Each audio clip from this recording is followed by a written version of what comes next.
Mari kita buka sama-sama di kitab Lukas pasal yang kedua.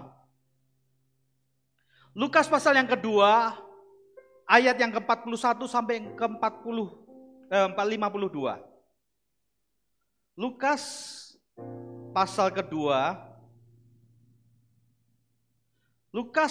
kedua, ayat 41 sampai ke-52. Kalau Bapak Ibu Saudara sekalian bawa catatan, Anda bisa tulis sebuah judul khotbah. Saya kasih judul khotbah saya hari ini, Rumah Bapakku.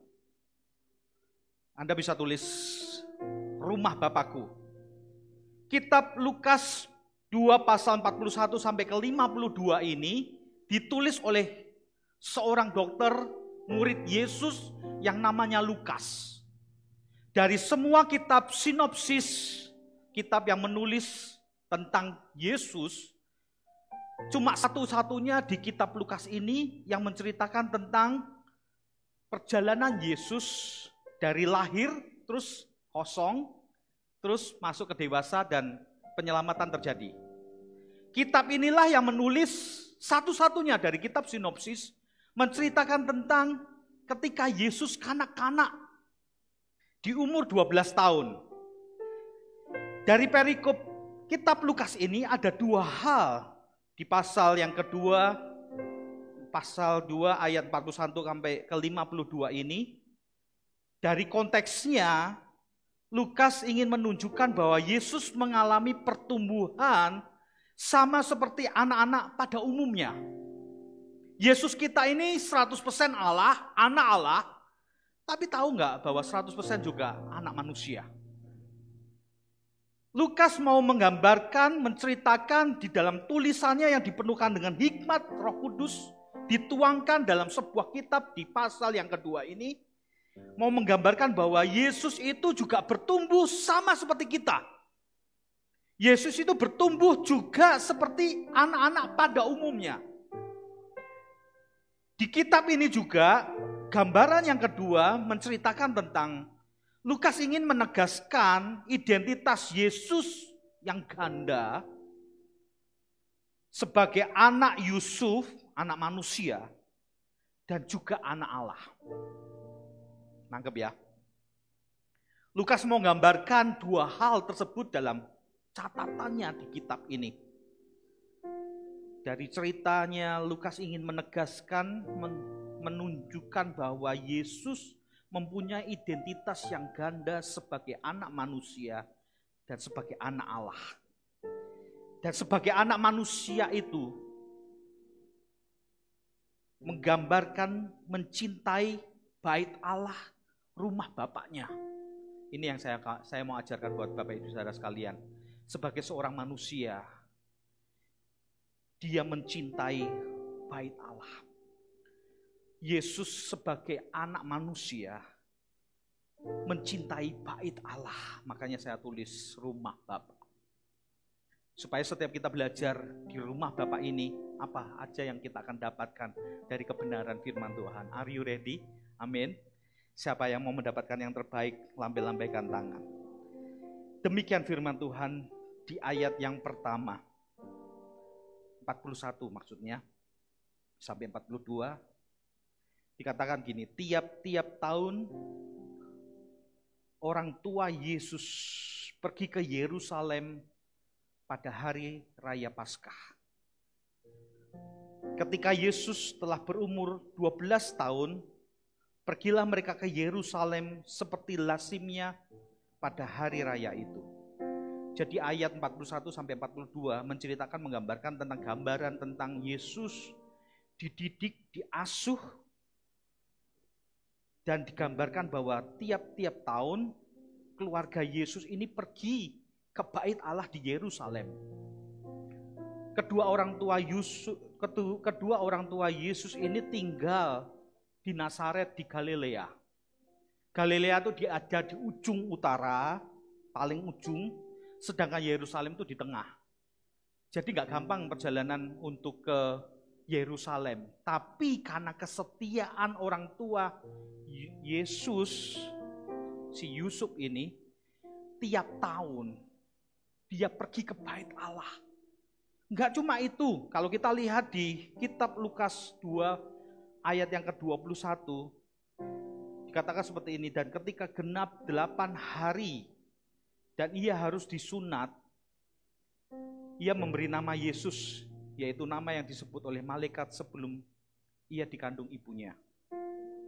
Ayat yang ke-22, ketika genap waktu pentahiran menurut hukum Taurat Musa, mereka membawa dia ke Yerusalem untuk menyerahkannya kepada Tuhan.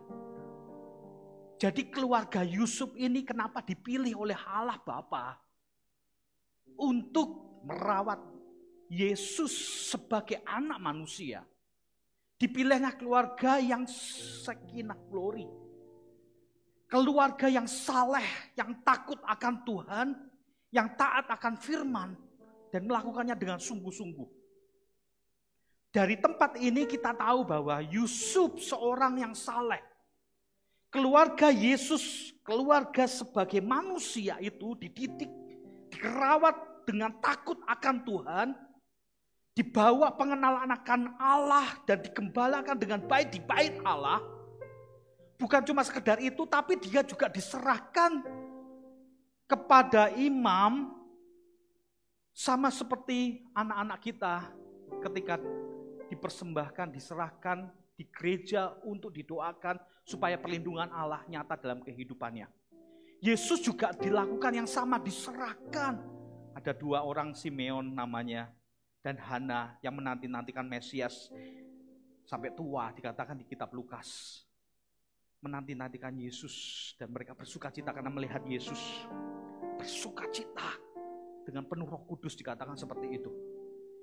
Yesus juga disunat seperti hukum Taurat yang mereka kejar dan mereka anut dengan baik.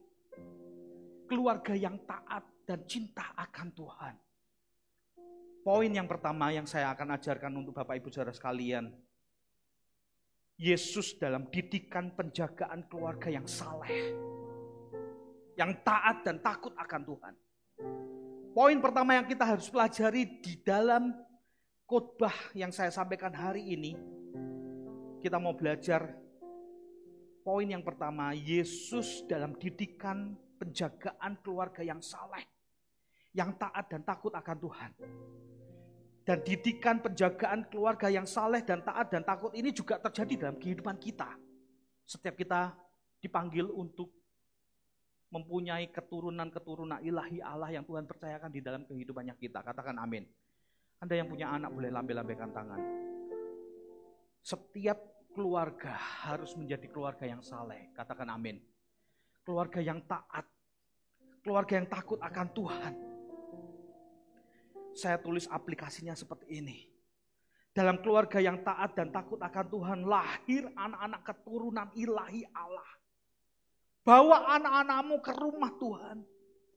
Bawa anak-anakmu ke bait Allah dan diserahkan kepada Tuhan. Sama seperti Yusuf membawa Yesus ke bait Allah sebagai bukti tanda bahwa sebagai manusia, sebagai seorang orang tua, Yusuf dan Maria tahu bahwa hidupnya terbatas, gak bisa melakukannya sendiri. Dia butuh Tuhan, makanya diserahkan kepada Tuhan. Bawa anak-anakmu dan serahkan kepada Tuhan. Katakan amin. Biar penjagaan Tuhan nyata dalam kehidupannya. Seorang papa. Anda yang belum menikah nanti suatu saat akan juga jadi papa. Pria-pria, man of God, pria-prianya Allah. Setiap kita, pria-pria sejatinya Allah. Anda dipanggil untuk menjadi imam. Katakan amin. Yang memimpin keluargamu. Yusuf contoh teladan yang baik. Dia bawa keluarganya untuk menghadap kepada Tuhan. Tiap tahun pergi ke Yerusalem, ke bait Allah. Papa yang menjadi imam. Bawa keluargamu, hai pria sejatinya Allah, man of God. Bangun mesbah keluargamu. Amin. Yesus berbahagia, dididik, dijaga oleh keluarga yang saleh, yang taat dan takut akan Tuhan. Amin. Setiap pria, Anda punya tanggung jawab membawa keluargamu dalam perlindungan Tuhan. Katakan amin. Setiap pria, Anda punya kewajiban untuk mendidik, membawa, punya tanggung jawab, membawa keluargamu menjadi keluarga yang sakinah glory, yang saleh, taat dan takut akan Tuhan. Bangun mesbah keluargamu.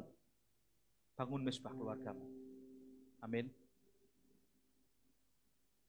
Beberapa waktu yang lalu, Pastor Philip mengajarkan, ternyata Adam, Hawa, dia punya Habil yang takut akan Tuhan, yang selalu mengingatkan orang tuanya untuk selalu membawa mesbah, membangun mesbah. Saya juga terapkan di dalam keluarga saya. Setiap malam kami berdoa, bangun mesbah bersama-sama. Saya berbahagia sekali. Shendev, anak kami yang kecil, itu sumber sukacita kami sih. Dia setiap malam, sebelum kami tidur, dia selalu mengingatkan, kita belum berdoa sebelum tidur. Dia selalu berdoa, Dedi, Mama, Koko. Dia selalu baca firman Mama, Dedi, Koko sebelum tidur. Kalau kita belum berdoa mesbah bersama-sama, dia selalu mengingatkan. Wow, berbahagia kalau kita punya anak-anak, kita punya keluarga yang selalu membangun mesbah keluarga kita. Katakan amin. Beberapa di antara Anda pasti akan Tuhan berikan 1-2 orang yang selalu mengingatkan untuk kita bangun mesbah keluarga kita. Berdoalah. Dan izinkan anak-anak kita untuk berdoa bersama-sama. Bangun yuk berdoa bersama-sama. Keluargamu akan menjadi keluarga yang sakinah glory. Berikan teladan dalam mengasihi Tuhan dan melayani Tuhan. Saya jadi teringat Yosua di dalam hidupnya, ketika dia mengakhiri bangsa Israel di dalam kepemimpinannya, dia kumpulkan seluruh bangsa Israel, tua-tua dan orang-orang tua bangsa Israel, karena mereka sudah ada di dalam tanah perjanjian Allah. Di masa akhir sebelum dia mati, dia berkata, aku dan seisi rumahku mengasihi dan melayani Tuhan. Amin. Melayani bersama-sama menjadi sebuah sukacita. Ada satu keluarga namanya Kaleb. 2 orang ini yang dipakai Tuhan luar biasa. Yosua bin Nun dan juga Kaleb bin Yefune. Mereka berdua inilah contoh teladan yang begitu luar biasa. Kaleb ketika itu berumur 40 tahun ketika dia mengintai bangsa Kanaan, tanah perjanjian Allah. 45 tahun berikutnya, di umur yang 85 tahun, ketika Yosua berkata, aku memilih aku dan seluruh keluarga serumahku untuk mengasihi dan melayani Tuhan. Bangkitlah Kaleb dan berkata, masih ingatkah kamu ketika Musa mengutus kita untuk mengintai tanah ini? Musa memberikan tanah pusaka menjadi bagianku. Dia bukan suku, dia orang pribadi. Yang mendapatkan tanah pusaka adalah setiap suku demi suku.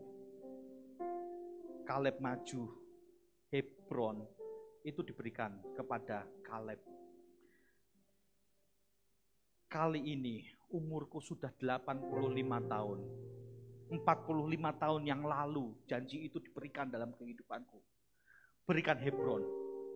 Aku masih kuat seperti ketika aku diutus Tuhan. Umur 40 tahun dan sekarang umur 85 tahun. Dia gak berubah.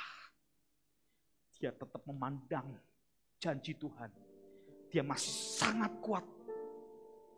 Dan dia bersama dengan Otniel, menantunya, mendapatkan Hebron. Beri tepuk tangan yang terbaik. Orang yang punya visi, hidupnya akan selalu antusias walaupun umurnya tua sekalipun. Dia akan terus mengasihi Tuhan. Di dalam aplikasi ini, keluarga Anda bisa membawa anakmu mengasihi dan melayani Tuhan, kasih contoh yang baik. Ceritakan tentang para revivalis terjadi kebangunan rohani yang kita alami. Amin. Tadi malam saya lihat video remembers kita sebelum mau ibadah. Saya nangis lihat, wow, kapan ya bisa kumpul bareng-bareng, loncat-loncat kembali.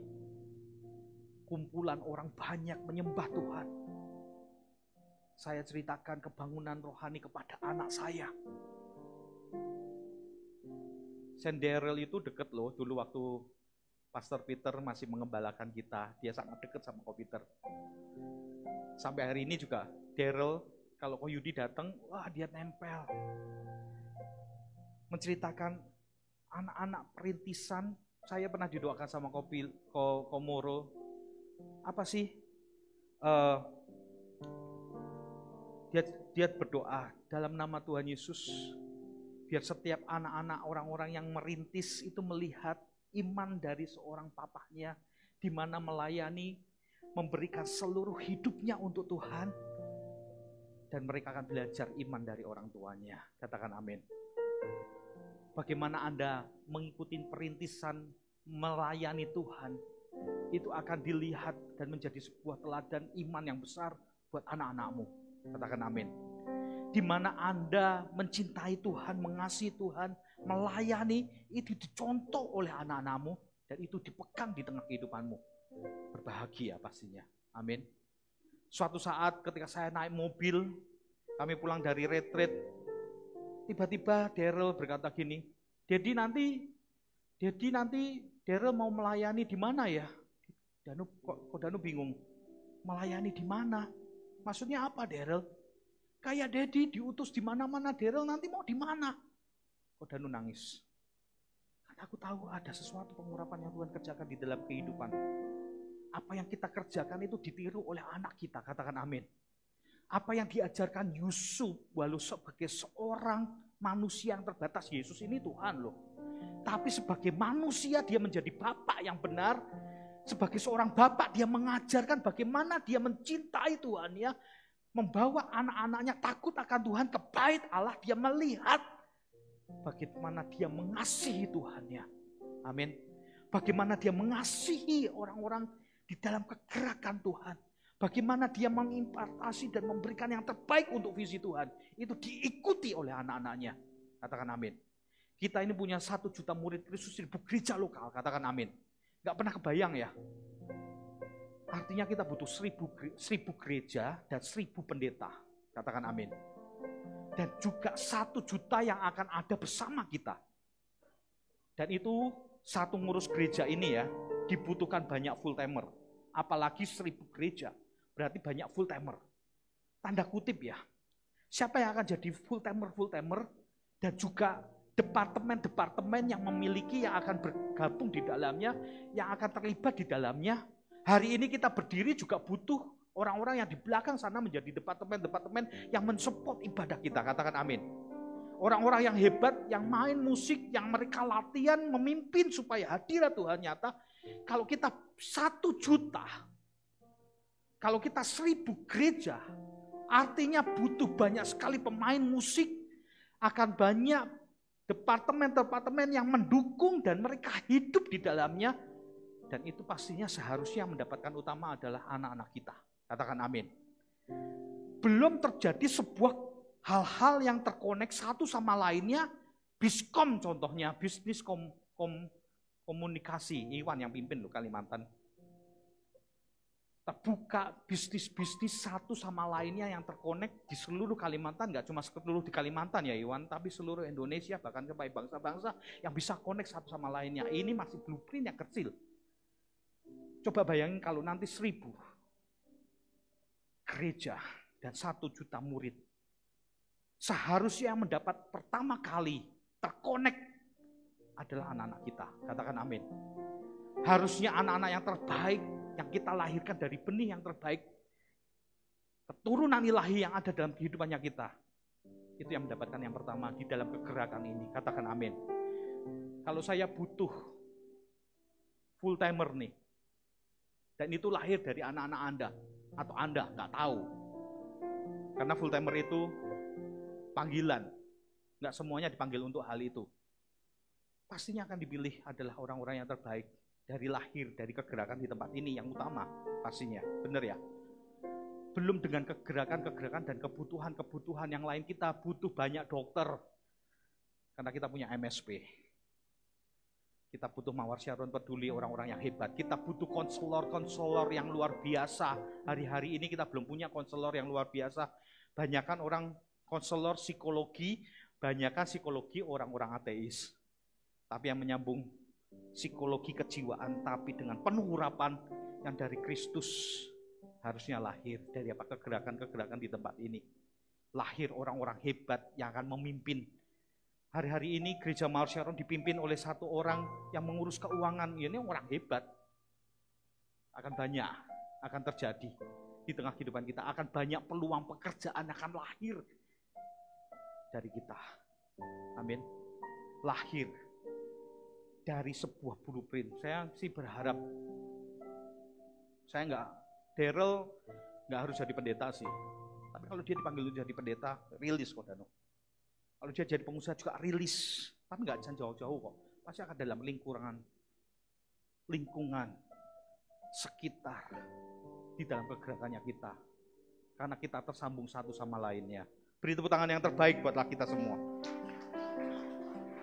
Bagikan visi, bagikan mimpi, pemakaian Tuhan dan apa yang Tuhan kerjakan dalam gereja ini dan apa yang terjadi di masa yang akan datang. Ajarkan mereka bahwa gereja ini tempat di mana mereka bertumbuh, disayangi, dikasihi, sama seperti Yusuf membawa Yesus di dalam penjagaan seorang keluarga yang saleh, yang taat akan Tuhan. Karena orang yang takut akan Tuhan, Tuhan akan berkati. Katakan amin. Diberkatilah orang yang takut akan Tuhan. Segala sesuatu yang dikerjakannya berhasil. Mazmur 126.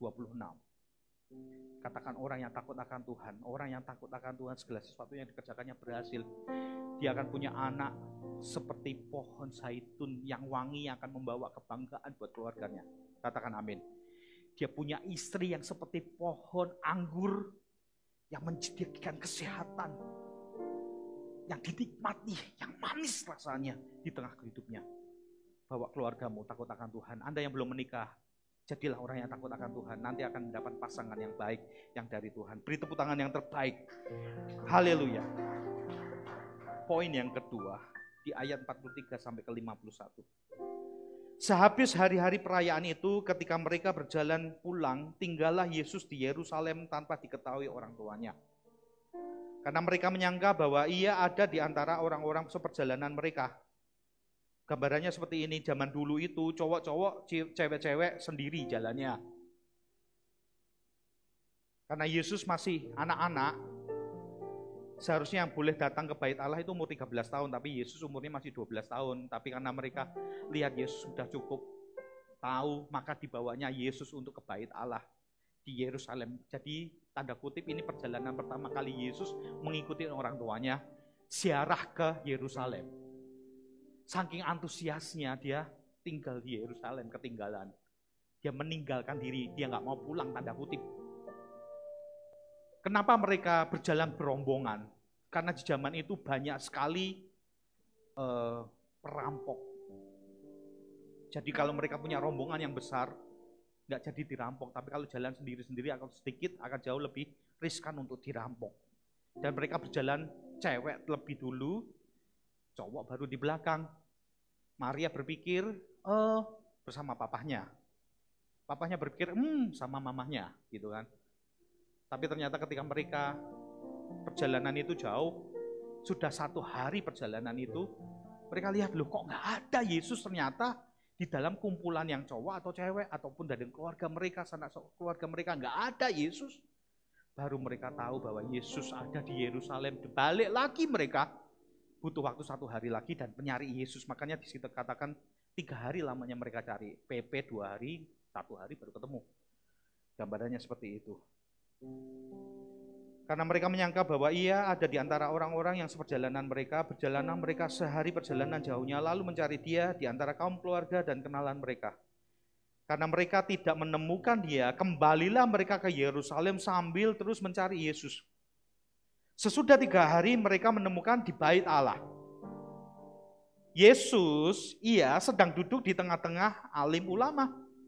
Sambil mendengarkan mereka dan mengajukan pertanyaan-pertanyaan kepada mereka. Ini anak luar biasa sekali. Dia mendengarkan, saya bisa bayangkan anak-anak Eagle Kid kita yang mendengarkan pengajaran yang begitu luar biasa dan gak mau pulang, sukanya di bait Allah. Wow, jadi teringat ya, di zaman-zaman kita pandemi, sebelum pandemi, anak-anak kita rame di atas gitu kan, di ibadah mendengarkan kakak-kakak anak yang mengajarkan kebenaran firman Tuhan, dan kita bahagia punya gereja anak yang dapat mengarahkan. Sampai hari ini nggak bolong loh. Walaupun pandemi, online, anak-anak kita tetap terkonek. Thank you Pak Hendrik, kakak anak yang begitu luar biasa, yang bawa para voltage kita. Hari ini anak-anak Anda yang voltage dalam bimbingannya Pak Hendrik. Amin. Thank you buat kakak-kakak anak yang sudah melayani di sini. Ada Lili juga di sana. Thank you Lili sebagai kakak anak yang luar biasa. Kadang-kadang kita nggak sabar ketemu anak-anak, tapi mereka orang-orang yang sabar sama anak-anak, dan maybe mereka nggak CG 2 kali artinya, karena dia CG bersama anak-anak, tapi juga punya CG sendiri bersama dengan kumpulannya. Wow, mereka juga bukan orang yang nganggur, mereka orang-orang yang kerja, yang sibuk, tapi memberikan hati.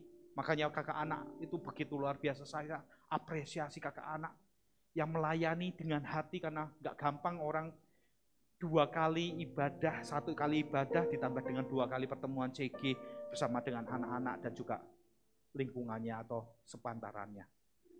Ini orang, Yesus duduk tenang, mendengarkan, dan juga di tengah para alim ulama sambil mendengarkan mereka dan mengajukan pertanyaan-pertanyaan kepada mereka. Dan semua orang yang mendengar, ia sangat heran. Ya, karena dia Allah. Amin. Dan mereka terpukul kecerdasannya dari segala jawab yang diberikannya. Dan ketika orang tuanya melihat, tercenganglah mereka. Lalu kata ibunya kepada Yesus, "Nak, mengapa engkau berbuat demikian terhadap kami? Bapamu Yusuf, bapak manusianya, dan aku ibunya Maria cemas mencari engkau." Tapi jawab Yesus, "Mengapa engkau mencari aku? Tidakkah kamu tahu bahwa aku harus berada di rumah Bapakku?" Tetapi mereka tidak mengerti apa yang dikatakannya kepada mereka. Lalu ia pulang bersama-sama mereka ke Nazaret. Poin yang kedua, Anda bisa tulis, ada beberapa kata yang meloncat. Yang pertama, tinggallah Yesus di Yerusalem, atau tinggallah Yesus di bait Allah. Yang kedua, mengapa kamu mencari aku? Tidakkah kamu tahu bahwa aku harus berada di rumah Bapakku? Seolah-olah kata ini adalah kata yang agak gak sopan atau kurang ajar sih. Seorang anak yang kayaknya gak berterima kasih kepada orang tua. Tapi sebenarnya enggak. Karena pertanyaan ini adalah pertanyaan retoris. Kata retoris atau pertanyaan retoris ini bersifat menegaskan bahwa mereka seharusnya tahu bahwa Yesus harus berada di rumah Bapaknya. Kata rumah itu seharusnya bahasa aslinya atau rumah yang artinya milik Bapakku. Rumah milik Bapakku. Jadi Yesus mau menerangkan, aku ini anak Allah dan ini rumah Bapakku, jadi gak usah cari. Harusnya Maria dan Yusuf tuh tahu bahwa aku tuh lagi tinggal di rumah Bapakku. Tinggal di rumah Bapaknya, jadi aman, don't worry, gak usah takut, gak usah cari aku. Gambarannya seperti itu. Tetapi mereka tidak mengerti apa yang dikatakan kepada mereka. Bukan berarti Maria dan Yusuf tidak mengetahui bahwa Yesus adalah anak Allah. Tetapi mereka tidak dapat menangkap perkataan bahwa sebagai anak Allah, Yesus harus berada di rumah Bapaknya. Itu poin dari di mana mengapa kamu mencari aku. Tapi hari ini saya mau menjelaskan lebih banyak di aplikasinya tinggal di bait Allah. Mengapa Yesus tidak pulang ke Nazaret, tetapi malah tinggal di Yerusalem di Bait Allah? Karena menurut saya, Yesus kangen suasana surga. Dan gereja, Bait Allah itu seharusnya menjadi representatif gambaran surga yang ada di dunia. Katakan amin. Dan kita ini juga anak-anak Allah, katakan amin. Siapa yang anak-anak Allah? Angkat tangan dalam kehidupannya kita. Jadi sebagai anak-anak Allah, sama seperti Yesus anak Allah, kita ini anak-anak Allah. Seharusnya kita ini selalu kangen yang namanya Bait Allah. Yang setuju dengan saya, lambaikan tangan sekali lagi. Sebagai gambaran seorang di mana anak-anak Allah seharusnya kangen suasana surga itu harus melekat di tengah kehidupan kita. Karena apa? Gereja seharusnya menjadi representatif gambaran yang mirip dengan surga itu ada di dunia, yaitu gereja. Memang gereja nggak sempurna. Memang banyak gereja yang hari ini bercelah. Tapi kita belajar untuk menjadi gereja yang benar. Amin. Yuk kita mau jadi belajar di mana gereja, di mana kita bertumbuh dan Anda hidup di tempat ini. Kita mau sama-sama jaga yuk. Dari setiap kelemahan, kekurangan yang ada memang nggak sempurna. Pada awalnya gereja sempurna. Tapi gara-gara Anda, gereja itu jadi nggak sempurna. Karena memang gereja itu kumpulan orang-orang yang nggak benar kok. Orang-orang yang masih sakit. Sampai hari ini saya juga masih minum obat. Semua masih obat jalan. Nggak ada yang benar 100%. Adakah yang benar 100%? Angkat tangan, tak foto. Anda sombong, karena apa? Anda merasa bahwa Anda sempurna. Kita nggak ada yang sempurna. Amin. Saya juga masih minum obat jalan. Setiap kita masih minum obat jalan untuk menjadi seperti Kristus. Katakan amin. Tapi gereja seharusnya menjadi gambaran representatif di mana surga itu ada di tempat ini. Katakan amin. Dan tempat di mana Anda bertumbuh dan merasa bahwa ini yang paling mendekati, yang paling oke di tengah kehidupan kita, harusnya kita sayangi. Katakan amin. Semua yang ada di dalamnya harusnya kita cintai. Termasuk semua yang ada di dalam strukturnya, gembalanya, pendetanya, full timernya, semuanya kita belajar untuk mengasihi. Sama seperti Kristus, dia belajar. Tempat dia. Siapa tahu bahwa gereja itu adalah tempat kita belajar menyembah dan memuji Allah kita di gereja. Tadi ketika kita nyembah Tuhan sudah lama banget ya, kita nggak biasanya pakai online, bener ya. Siapa yang tadi ngerasain ketika kita nyembah Tuhan ada sedikit berbeda, yang biasanya kita online tiba-tiba jadi onsite, ada berbeda dalam kehidupan kita. Anda yang rasakan angkat tangan. Biar itu terjadi di tengah kehidupannya kita. Kita belajar di tempat ini. Kita belajar di tempat yang nggak sempurna, yang masih kurang. Tapi aku tahu tempat ini paling baik dalam hidupku, karena aku memang bertumbuh di tempat ini. Tak cintai, tak kasih, tak jagai. Tempat di mana aku belajar mencintai, tempat di mana aku belajar menyembah, tempat di mana aku memuji Tuhan. Karena di surga nanti kita hanya memuji dan menyembah Tuhan loh, katakan amin. Tempat di mana kita diterima, dicintai, disayangi, apa adanya. Tempat kita belajar untuk mengasihi, belajar untuk menerima, dibentuk, digesek. Siapa bilang di gereja nggak terjadi gesekan? Justru kalau Anda mau gesek, datanglah ke gereja supaya Anda digesek. Karena Anda mesti akan ditegur kalau Anda salah. Amin. Anda akan salah, ketika Anda salah, Anda akan dikasih tahu, diperingatkan, ditegur supaya apa? Kita murni, semakin kita benar. Karena memang gereja dipanggil untuk menjadikan kita murni. Kita diajar menjadi seperti kaliknya, menjadi serupa seperti Kristus. Belajar melayani, belajar memberi, belajar mengosongkan diri. Belajar dipercaya, diberikan kesempatan, dilibatkan dalam segala hal. Katakan amin.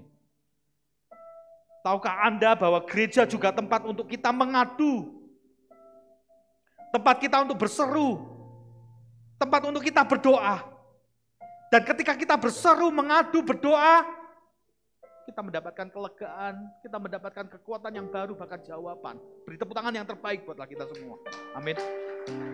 Di gereja ini ada yang datang mungkin dengan letih lesu, Anda datang dengan beban, saya nggak tahu apa yang sedang Anda terjadi dalam kehidupan Anda. Tapi yang jelas ketika kita datang ke bait Allah, kita berseru, kita berdoa, kita meminta sesuatu. Tuhan kasih sebuah kelegaan terjadi di tengah kehidupan kita. Karena semuanya punya masalah kok di dalam kehidupannya kita, termasuk hamba Tuhannya, termasuk kita semua. Kita datang ke bait Allah menghargai. Karena di tempat itu, di situ ada Tuhan yang menjawab setiap hati di tengah kehidupan kita. Katakan amin. Wow. Ada yang diberkati, lambai-lambaikan tangan. Amin. Saya jadi teringat Yohanes 2 ayat yang 16. Yesus menyucikan bait Allah. Kalau kita belajar Yesus di poin pertama, ketika dia masih kecil, ketika dia kanak-kanak, dia nggak mau meninggalkan bait Allah, dia nggak mau pulang. Karena bait Allah itu berharga, tempat di mana yang tadi saya ceritakan, di mana kita mengadu, berseru, berdoa, kita diterima, dibentuk, digesek, kita diajar, kita mengosongkan diri, kita belajar, kita dipercaya, diberikan kesempatan melayani, tempat kita memuji, menyembah, gambaran tentang surga itu. Tapi kalau kita juga belajar Yesus, ketika Yesus sudah dewasa, Yesus marah kepada pedagang-pedagang merpati dan berkata, ambil semua ini. Jangan buat rumah Bapakku menjadi tempat berjualan. Maka teringatlah, murid-muridnya ada tertulis, cinta untuk rumahmu menghanguskan aku. Kita belajar yuk. Belajar sama Yesus. Bagaimana dia menghargai, mencintai rumah Tuhan. Mencintai bait Allah, mencintai gereja sebagai kepanjangan tangan Tuhan. Enggak luput dari kelemahan dan kesalahan pastinya. Tetapi ingat, gereja itu mempelainya Tuhan. Katakan amin. Yesus berkata, di atas batu karang ini kudirikan jemaatku. Dan alam maut tidak dapat menguasainya. Dengan tanda kutip ya. Gereja itu sangat powerful dan kepunyaannya Tuhan. Katakan amin. Gereja itu menjadi mempelai Tuhan yang diurapi menjadi rumah doa. Tempat di mana Tuhan meletakkan sebuah kepercayaan menjadi tangan kepanjangannya Tuhan. Alam maut tak dapat menguasainya. Katakan amin. Gereja itu mempelai so powerful. Kepunyaannya Tuhan. Kalau kita dengar khotbahnya Pastor Philip yang aplikasi yang visi kemarin dikatakan jangan utik-utik gereja. Gereja itu diurapi Tuhan. Itu sama seperti seorang papa, suami yang mungkin kurang ajar, punya selingkuhan di mana-mana. Punya istri di mana-mana. Tapi jangan pernah sentuh istri nomor satunya karena dia ratu. Benar ya? Jangan sentuh sedikit pun. Kamu rusak ratu itu berurusan. Sejelek-jeleknya dia akan belai. Ratunya itu loh, orang yang jahat, suami yang gak benar. Kita ini punya Tuhan di atas segala Tuhan. Katakan amin. Dia letakkan satu. Kudirikan jemaatku. Gereja powerful, jangan sentuh. Justru disayangin, dicintai. Dari tempat itu kita akan mendapatkan banyak hal yang Tuhan kerjakan di tengah kehidupannya. Amin. Karena gereja itu tempat mempelai kasihnya Tuhan. Gereja itu tempat di mana kita belajar segala sesuatu. Gak usah takut. Gak usah takut, gereja itu tempat di mana seharusnya banyak sukacita terjadi di tengah kehidupannya kita. Katakan amin. Anda yang nangkap kebenaran firman Tuhan yang saya sampaikan, lambai-lambaikan tangan sekali lagi. Wow. Sebagai anak-anak Allah, kita banyak tinggal di rumah Bapak sih seharusnya. Banyak bersekutu, ibadah menjadi sebuah kesenangan. Tempat untuk kita bertumbuh bersama-sama. Oleh sebab itu, mari kita cintai Tuhan. dan juga gerejanya. Katakan amin. Karena Yesus pun mengajarkan, dia tinggal, gak mau pulang jauh-jauh. Tapi dia juga berdiri, mengusir semua orang yang gak benar itu. Tempat di mana yang seharusnya menjadi tempat berdoa, dipakai untuk menjadi tempat untuk penjualan. Kita mau jagain gereja, tempat kita di mana bertumbuh sama-sama. Yang agree bersama saya, beri tepuk tangan yang terbaik. Katakan haleluya. Haleluya. Amin. Yang terakhir, kalau saya yang terakhir itu senang sekali ya pastinya ya. Wow. Ayat yang 52, ayat yang terakhir dikatakan seperti ini. Lalu ia pulang bersama-sama dengan mereka, papa mamahnya Yusuf dan juga Maria, ke Nazaret, karena memang mereka tinggal di Nazaret, di Galilea. Di dekat Galilea itu danau Galilea. Makanya di ujung paling atas dekat dengan gunung, kok jadi lupa ya gunung apa ya, kok gunung sih, gunung apa?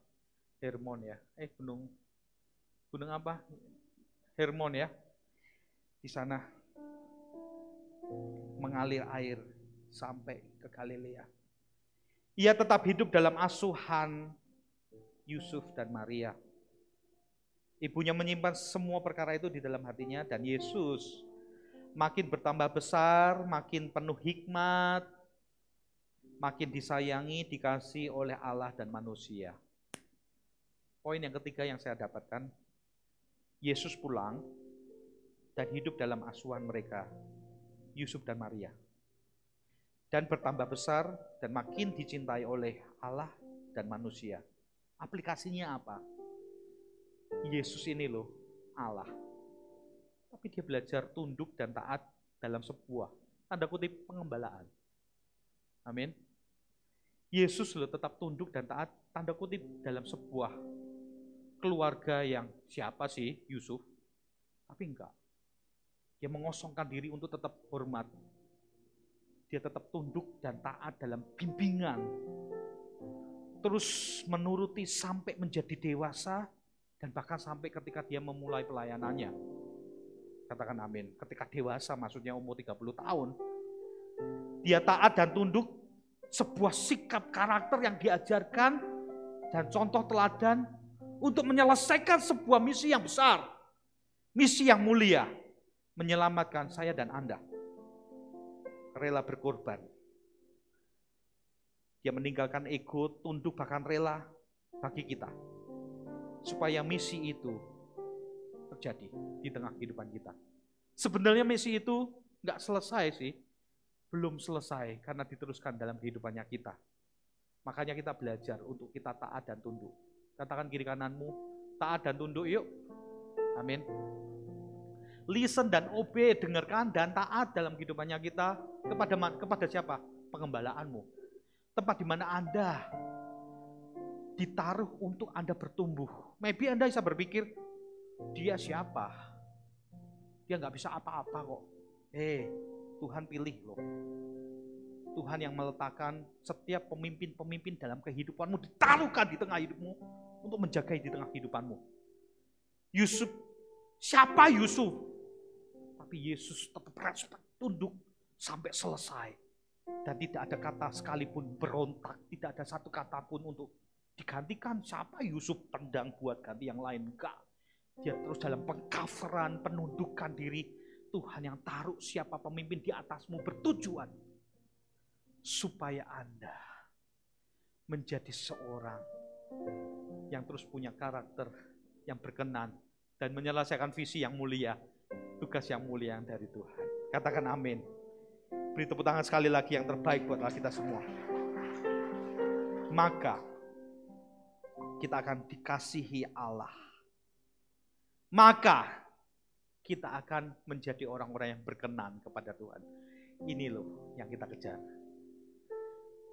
Inilah hambaku yang baik dan setia.